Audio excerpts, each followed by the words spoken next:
말씀 함께 나누도록 하겠습니다.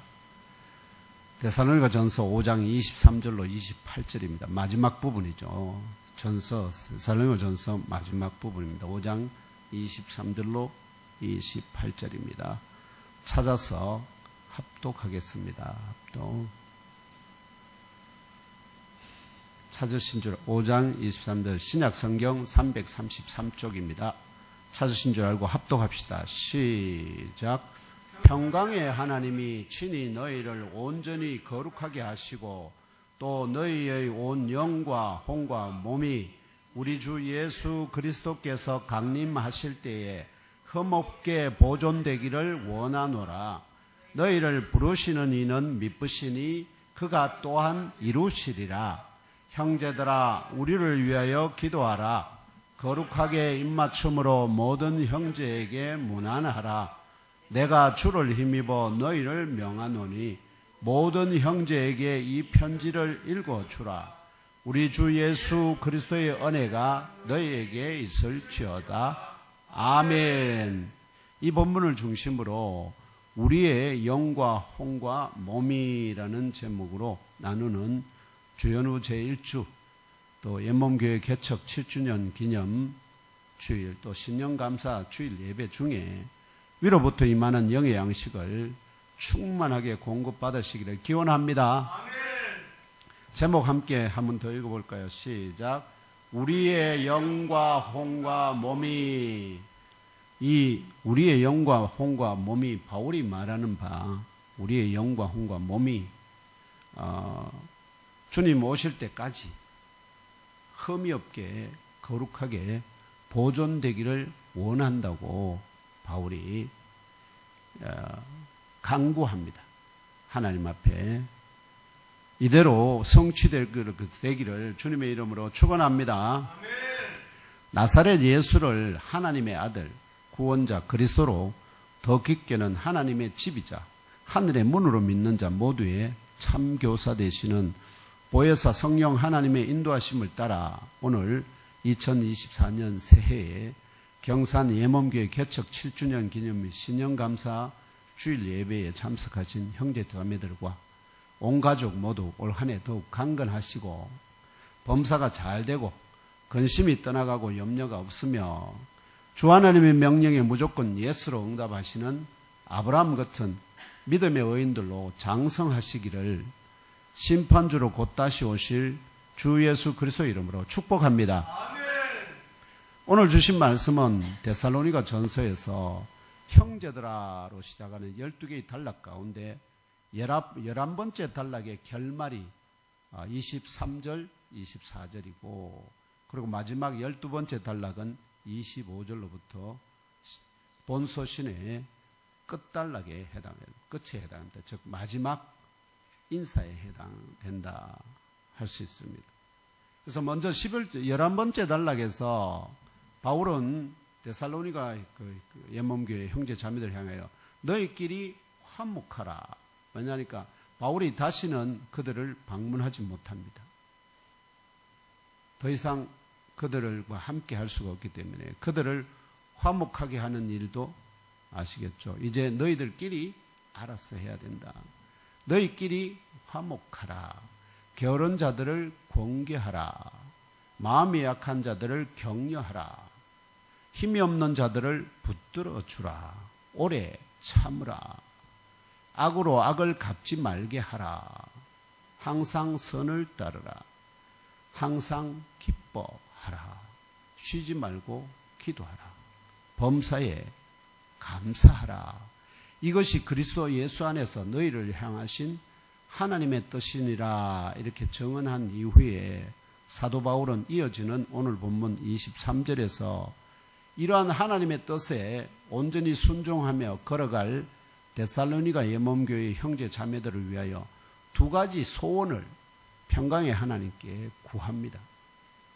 평강의 하나님께 구한다고요. 하나는 평강의 하나님이 친히 너희를 온전히 거룩하게 하여 주시기를 원한다. 하나님이 친히 그들을 어떻게요? 거룩하게 보존해 주시기를 원한다는 것. 다른 하나는 평강의 하나님이 너희의 온 영과 혼과 몸 이렇게 번역되어 있는데 저 정확하게 번역하면 너희의 영과 혼과 몸 각 부분이 모두 우리 주 예수 그리스도께서 강림하실 때까지 흠없게 보존하여 주시기를 원하노라. 세 부분인데 그 세 부분이 하나도 흠없게 아시죠? 그것을 온 영과 혼과 몸 이렇게 하면 잘못하면 이게 영과 혼과 몸이 한 덩어리로 아시겠죠? 각각이 흠이 없는 게 아니라 이 전체가 흠이 없게 이런 의미가 그러면 의미가 조금 달라져요. 요걸 잘못 번역을 해석을 하게 되면은 사람을 아시죠? 요게 지금 사람을 3분하는 거잖아요. 영과 혼과 몸이잖아요. 3분이잖아요. 요걸 잘못해서 그 번역하면은 이게 이 3분이 아니라 그냥 한 덩어리로 해석해버리는 이런 오류가 나타납니다. 그래서 그것을 지금 신학자들이 그렇게 혼동을 많이 일으키기 있어서 제가 오늘을 전부 다 정리해서 여러분들에게 오늘 최종적으로 말하면 요게 제가 쓰고자 하는 아시죠? 쓰고자 하는 제목이 뭐냐면 나사렛 예수 그리스도와 나 이런 뜻이에요. 나와 예수 그리스도의 공통점도 있고 차별성이 있습니다. 그 공통점이 무엇인지 사람이라는 관점에서 공통점인데 그러나 그분은 사람이자 하나님, 그분을 하나님으로 구별할 수 있는 핵심 요소가 무엇인지, 그것이 어떻게 그분에게 들어오게 됐는지 그런 부분들을 구분해서 그래서 사람을 영과 혼과 몸이라는 이 3분적인 관점에서 이해해야만 아시겠죠? 그걸 구분해내야만 예수 그리스도를 완전한 인간이자 완전한 하나님으로 분별을 해낼 수가 있다. 논리적으로. 이분화 시켜버리는 순간에 예수님은 우리 인간과 별반 다를 게 없어져 버립니다. 그게 문제입니다. 아시겠죠? 예. 그 외에도 또 여러 가지 많이 있습니다. 바울은 고린도 우리 서신 다 다뤘지 않습니까? 거기서 사람을 뭐냐니까 예수님을 믿기 전에 프시키코스라고 합니다. 혼적인 사람이라 해요. 구분해요. 그 다음에 예수를 믿고 그리스도 안에 복음을 듣고 예수를 믿게 되면 갓 태어났을 때 본역이 막 했을 때 그때를 살키코스라고 해요. 젖먹이 같은. 그리고 그가 자랐을 때 뭐가 된다고요? 프뉴마티코스가 됩니다. 이게 구분이 다 된다고요. 그러면 그 없는 것을 있는 것처럼 말할 수가 없잖아요. 다 구분되니까 바울이 분별해서 말하고 있거든요. 그런 것들을 다 고려를 해야 되는데 아무튼 그런 것들도 우리 한글로만 영어나 한글로만 번역해놓은 걸 보면은 다 비슷비슷해요. 육체, 육신, 몸, 뭐 이렇게 전부 다 구분이 안 되도록 번역이 되어 있기 때문에 그래서 원어를 가지고 딱 이렇게 정리를 해보면은 분별이 딱 되는데 그런 부분들에서 우리 신학을 하는 사람들, 특별히 가르치는 자들은 그런 부분들에 대해서 정확하게 이해하고 또 가르칠 수 있기를 주님의 이름을 축원합니다. 중직들은 반드시 제대로 알아야 됩니다. 그리고 이어지는 24절에서 사도 바울은 너희를 부르시는 이는 미쁘시니, 미쁘시다는 말은 믿을 수 있다는 뜻, 트러스트 할 수 있는, 믿을 수 있는 분이니 그가 또한 반드시 이루실 것이다 증언합니다. 즉 주님 앞에 바울이 간구했는데 그 간구한 두 가지 기도 제목을 하나님께서 어떻게요? 반드시 이루어 주실 그런 믿을 만한 분이시다. 그리고 이어서 우리를 위해서 기도하라. 기도해달라. 그들 기도해달라고 요청하는 건 나중에 결국은 바울이 그런 고린도에서 섬길 때 그들로부터 도움을 받게 되는 아시죠? 그 과정들이 다 그들의 기도의 가운데 하나님의 역사에 있어서 그런 일들을. 그래서 항상 기도로 동력하는 것은 중요하다 하는 것입니다. 우리 성도님들도 예몸교회에 제가 물론 주도적으로 섬기지만 여러분 중직들은 다 교회에 말하면은 이 섬기는 동력자 아니겠습니까?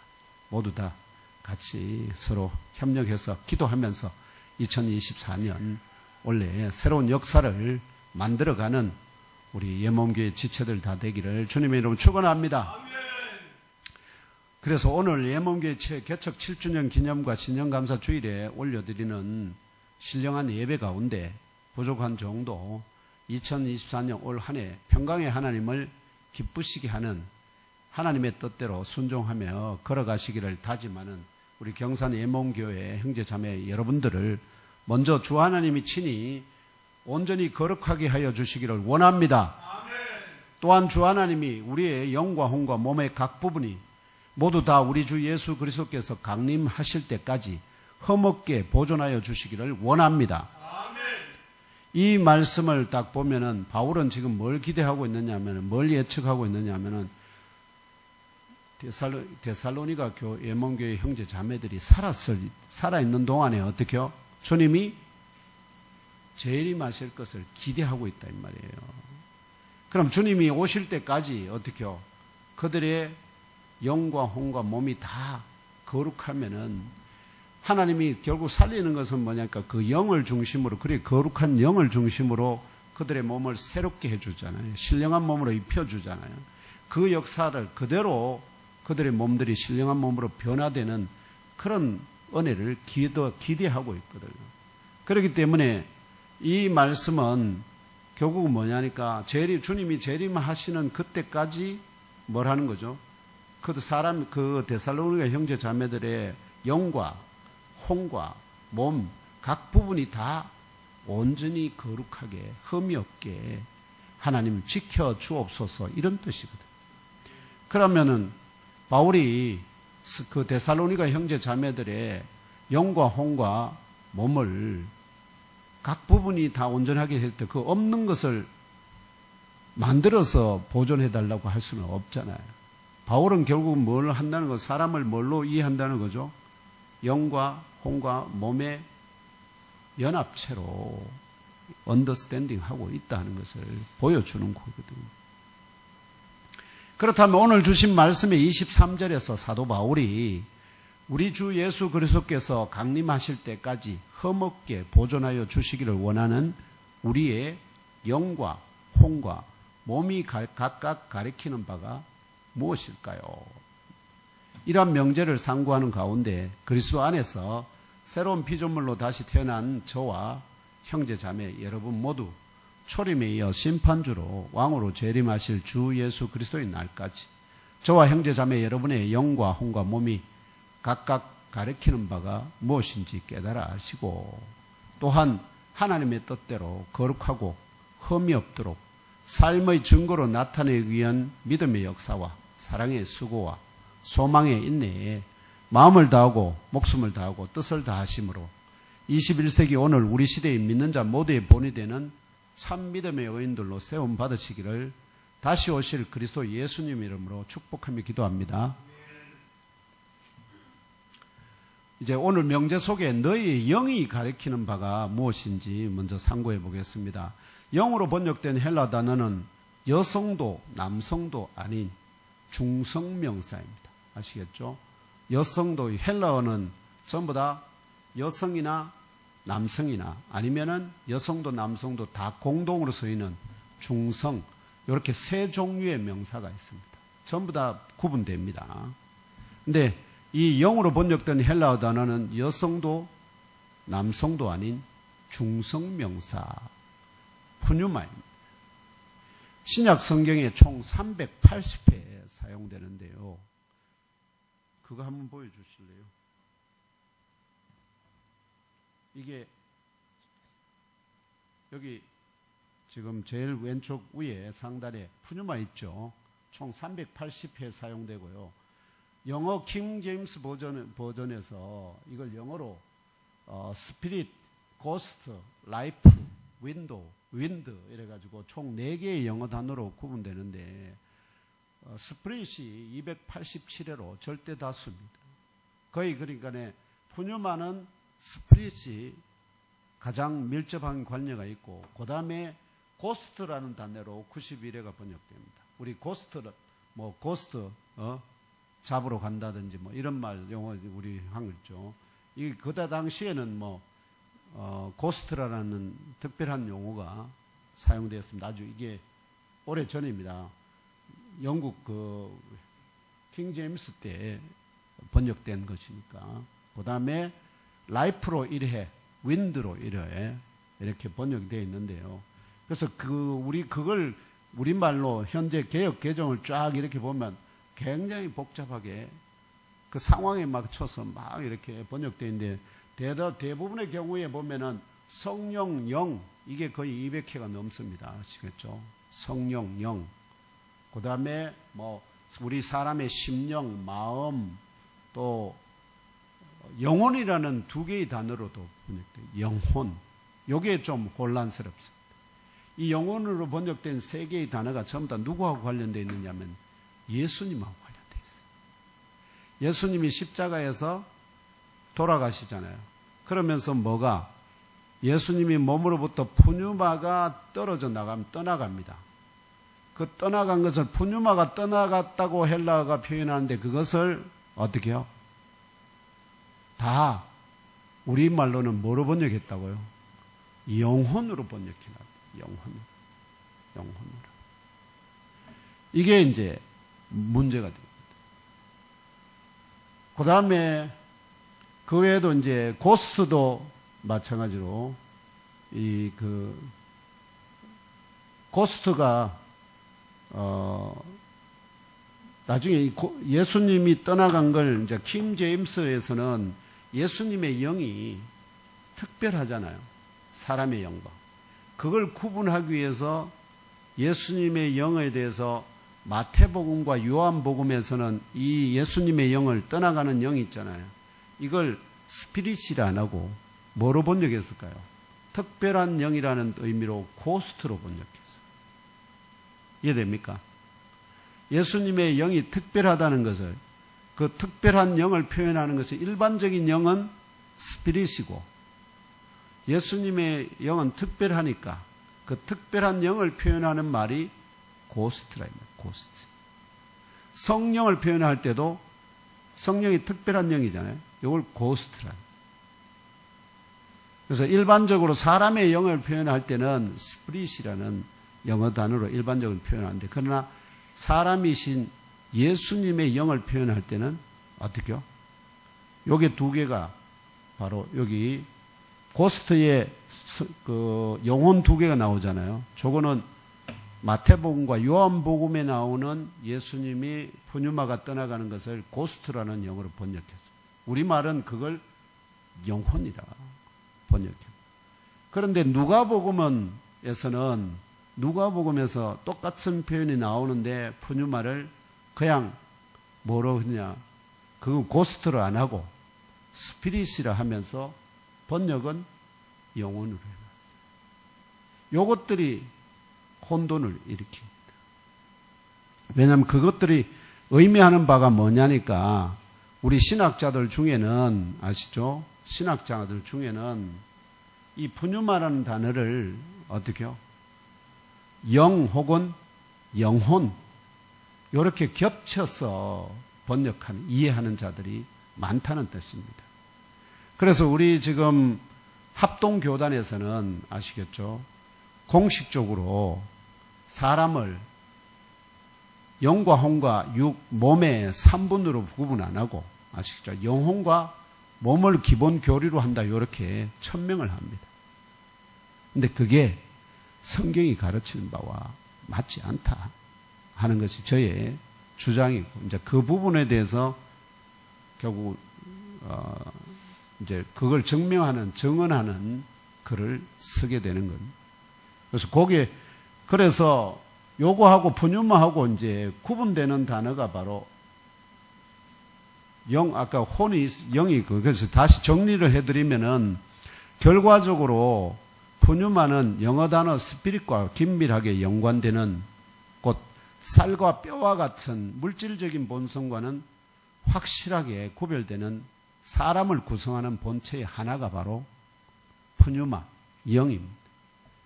영의 존재와 그 기원은 영이 어떻게 시작됐느냐 하는 것을 알 수 있는 유일한 기원은 100% 하나님은 예수께서 친히 증언하셨죠. 하나님의 영이시니 예배하는 자가 영과 진리로 예배할지. 즉 하나님이 100% 순수한 영이시다. 그러면 그 100% 순수한 영이신 하나님은 영원 전부터 살아계시고 영원까지 살아계시는 분이니까 모든 영은 그분으로부터 모든 영은 어떻게 피조돼서 나오게 된다. 그분이 본체적인 영이시고 그 영에 말하면은 유사한 모양을 가진 영을 어떻게 창조하셨다. 창조하셨다. 그래서 영의 존재와 극에는 100% 순수한 영이신 영원 전부터 영원까지 존재하시는 창조주 여호와 하나님이 영을 포함한 가시적, 비가시적 존재의 출발점이라 할 수 있고요. 그래서 성경이 증언하는 바 하나님 나라에 실존하는 존재들이 있는데 천사들, 그 다음에 그룹들, 스랍들, 이들도 100% 영인데 하나님의 영과는 구별되는 피조된 영들입니다. 이들 구별된다. 그리고 사람을 구성하는 본체의 하나인 사람의 영도 피조되었으나 이 천사들과 스랍들과 그룹들과 다르게 하나님께서는 뭐냐니까 이 사람에게 부여된 영을 통해서 하나님의 형상과 모양을 나타내도록, 아시겠죠? 사람에게 하나님의 형상과 모양을 나타내도록 했는데 그걸 뭘 통해서 나타내느냐 하면은 이 영을 통해서 나타내게 하신다. 그래서 결국 하나님의 형상과 모양을 계시하는 핵심 요소가 바로 이 푸뉴마입니다. 근데 사람들이 자꾸 딴 걸 이 모양과 형상에서 찾아요. 그래서 거기에서 오해가 있다는 겁니다. 그리고 죽은 자들이 부활할 때에 각 사람의 영이, 아시죠? 예수께서 말씀하셨거든요. 살리는 것은 영이니 육은 무익하니라. 내가 너에게 이런 말은 영이요 생명이라 이렇게 말씀하실 때 여기 살리는 것은 영이라는 것은 사람이 결국은 죽잖아요. 그러면 영은 영과 영이 육체와 분리되거든요. 그러면 이 영은 보통 잠잔다고 표현하죠. 그 잠자는 영에다가 주께서 뭐를 입히죠? 신령한 몸을 입혀서. 그러니까 살리는 것은 아시죠? 이 영이란 말이에요. 이 영을 중심으로 신령한 몸을 입히기 때문에 결국은 살리는 것은 영입니다. 그래서 결국은 이 영이 신령한 몸을 입게 돼요. 처음에는 거꾸로였죠. 몸이 먼저 만들어지고 아담은 처음에 몸이 먼저 만들어지고 영이 부어지는데 다시 부활할 때는 영이 있고 그 영에다가 어떻게요? 각 사람의 영이 있고 신령한 몸을 입힌다 이 말이에요. 그래서 달라진다. 그래서 영원으로 번역된 사면은 모두 예수 그리스도께서 십자가에 죽으실 때 그 몸으로부터 푸뉴마 떨어져 나온 걸 이걸 전부 다 고스트로 누가복음에서만 스피리트, 나머지 마태복음과 요한복음에서는 이걸 고스트라는 번역. 그게 뭘 의미하느냐면 예수님의 이 사람들이 생각하기에는 이걸 번역하는 신학자들의 입장에서는 예수님의 영은 좀 특별한데 왜 이걸 똑같은 스피릿으로 번역하는 것보다는 뭘로? 고스트로. 그때 당시 사람들이 그렇게 생각했다는 거예요. 그래서 이 스피릿이나 고스트는 사실은 같은 의미지만 한글로 이걸 영이 아닌 영혼으로 번역하는 것은 사람의 본체와 그 기원에 대한 관련 신학자들의 이해의 한계를 보여주는 징표라 할 수 있습니다.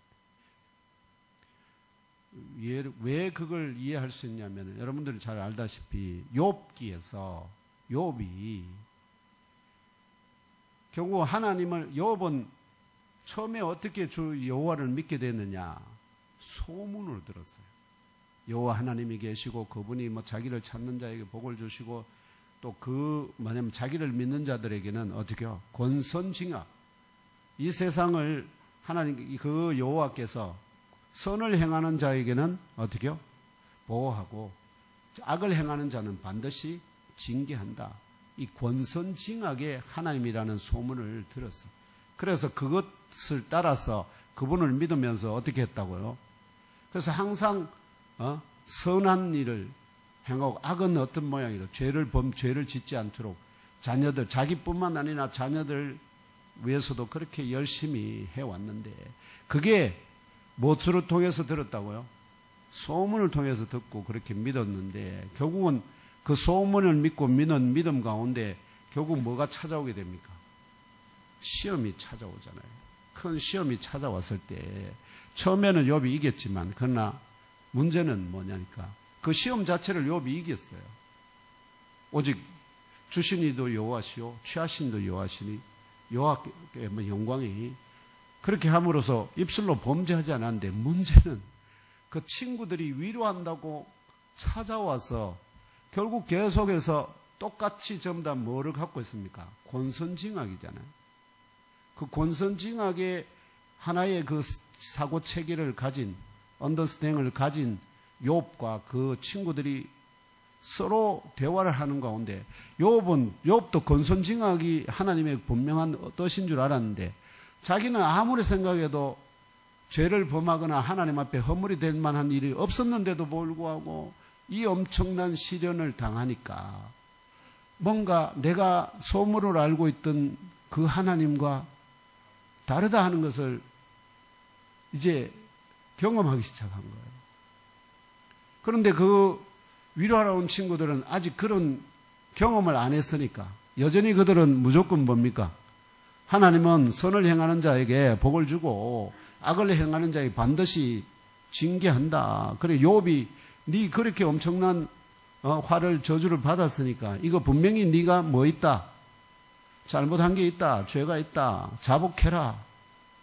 그런데 욥은 아무리 생각해도 안 돼. 그 사이에서 결국 친구들하고 다투다가 결국은 뭐냐면 자기를 항변하기 위해서 여호와께서 이상하다. 나는 분명히 허물이 없는데 여호와께서 왜 나에게 이런 저주를 내리시는지 모르겠다. 이렇게 하니까 그 친구들이 어떻게요? 도저히 그 말을 받아들일 수가 없잖아요. 그래서 계속 오가면서 그래서 결국 욥이 뭐냐? 나는 의롭고 하나님이 이상해. 이제 이렇게 된 거예요. 그랬을 때 하나님께서 어떻게요? 욥에게 친히 그 한 말로 진리를 어지럽게 하는 자가 누구냐 하면서 그래서 결국 욥을에게 친히 말씀하시거든. 여러분 주님께서 친히 만나 주시는 것이 모세가 된 것은 주님께서 그를 어떻게요? 불꽃 가운데 떨기나무 가운데 그를 만나 주셨기 때문에 그렇게 함으로 해서 결국 그의 사고 체계가 확 바뀌어버리고 하나님은 뭐도 되느냐 하면은 공의와 정의를 행하시는 분이기도 하지만 그게 권선징악이죠. 공의와 정의. 그런데 사랑의 하나님이시기도 하죠.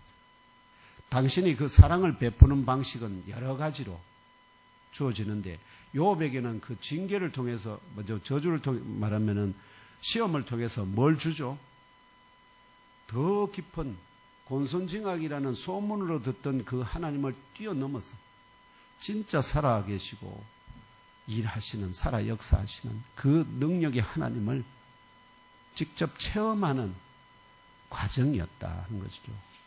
그런데 그렇게 했을 때 그동안 소문으로만 듣던 권선징악을 뛰어넘는 하나님의 뭐죠?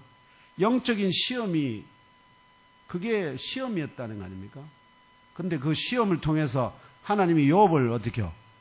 그 권선징악의 그 시험하기 이전에 하나님께서 욥을 어떻게 평가했습니까? 보라, 동방에서 최고의 의인이다. 그걸 이미 평가해 놓으셨지 않습니까? 평가해 놓. 근데 그걸 아무도 몰랐는데 결국은 이 사건을 통해서 욥의 그 순전함의 아름다움이 온 세상에 드러나게 되는 것이거든요. 그래서 제가 말씀드리는 것은 우리가 그냥 소문만 아시겠죠. 사람들이 신학자들이 뭐 누가 어쩌고 저쩌고 소문을만 듣는가 하고 아시겠죠. 때로는 하나님이 만나 주셔가지고 깨닫게 하는 그하고는 수준이 다릅니다.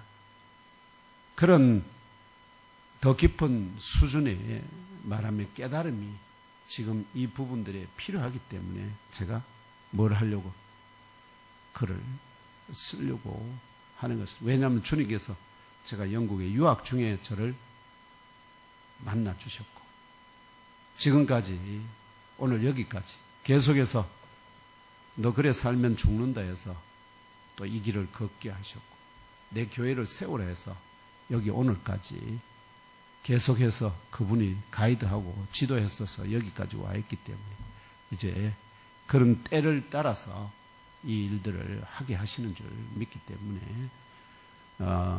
그래서 제가 여러분들에게 이 부분들 참 어려운 부분이고 까다로운 부분이지만은 말씀을 드리는 것입니다. 그래서 푸시케는 혼이라고 하는데 이 혼이라는 단어는 영어로는 주로 소울이라고 이렇게 번역합니다. 소울이라 하면 우리말로 하면은 뭐 혼이라는 말도 되고 우리는 한국 사람들의 말에는 참 어렵습니다.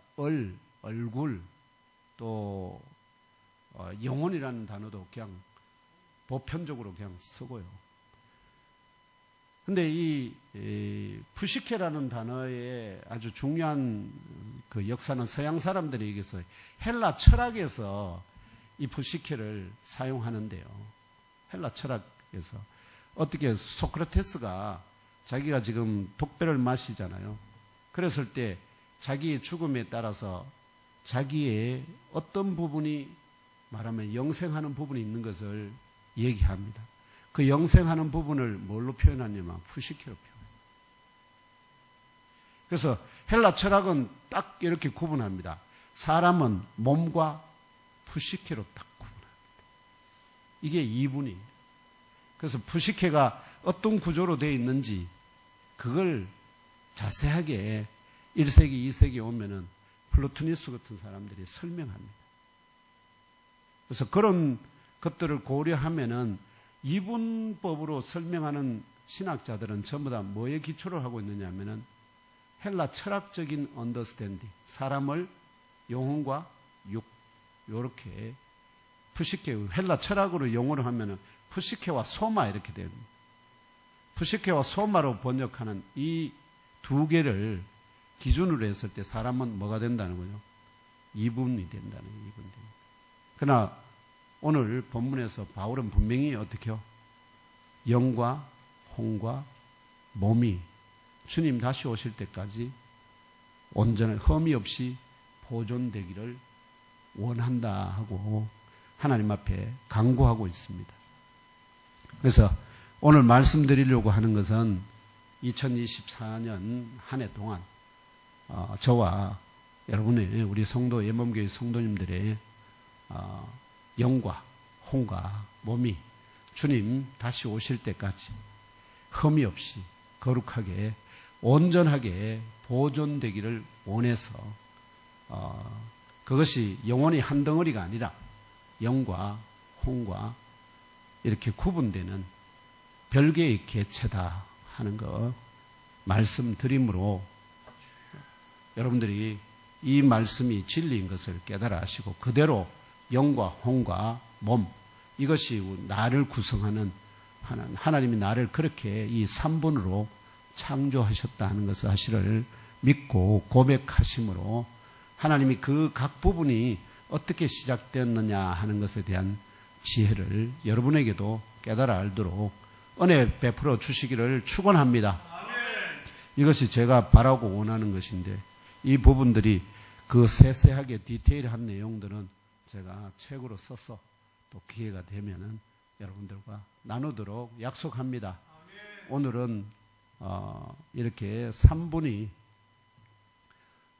따로 3분이라고 말하기가 그렇지만 영과 혼과 육이 사람을 구성하는 핵심 요소다 하는 거 이해하시면 좋겠습니다.